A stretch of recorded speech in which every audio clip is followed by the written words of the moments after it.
আজকে আসলাম একটা পাহাড়ি এলাকায়। তো এটা হচ্ছে মিষ্টি পানের ক্ষেত।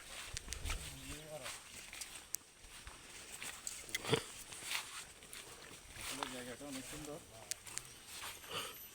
পানের ক্ষেতগুলো দেখো, এই পানের ক্ষেত করা হয় এভাবে, দেখেন। এটা হচ্ছে মিষ্টি পানের ক্ষেত, অনেক ভিতরে।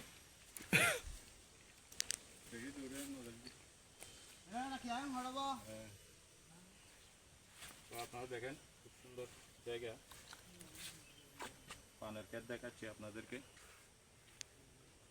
তো হচ্ছে মিষ্টি পানের ক্ষেত, দেখেন খুবই সুন্দর। এভাবে পান ক্ষেতগুলো করা হয় আর কি।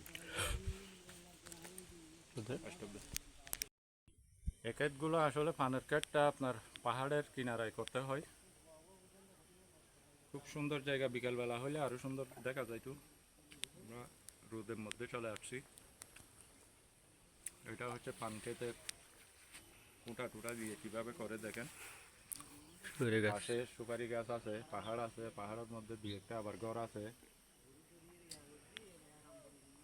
খুবই সুন্দর জায়গা। ও এখানে একটা ফুল গাছ দেখা যাচ্ছে।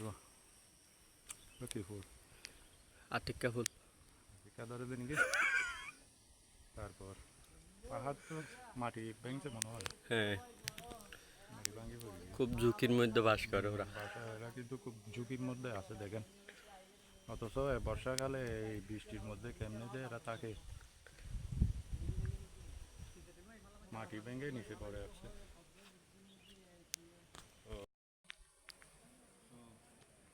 এই পানকেটটা দেখার জন্য আপনাদেরকে ভিডিওতে নিয়ে আসছি।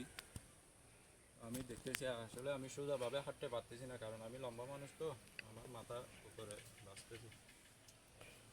এগুলো সব পান। এখান থেকে এরা নেই আর কি, এখান থেকে ছিঁড়ে তারপর বাস করে বাজারে নিয়ে যায়।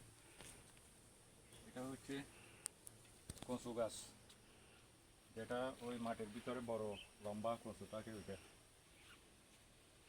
এদিন তুই ফোন করেন নাকি? তো পান ক্ষেতের ভিতরে কিন্তু আরেকটা জিনিস পাইছি, আপনার শশা গাছ একটা পাইছি। এখানে শশা ধরছে,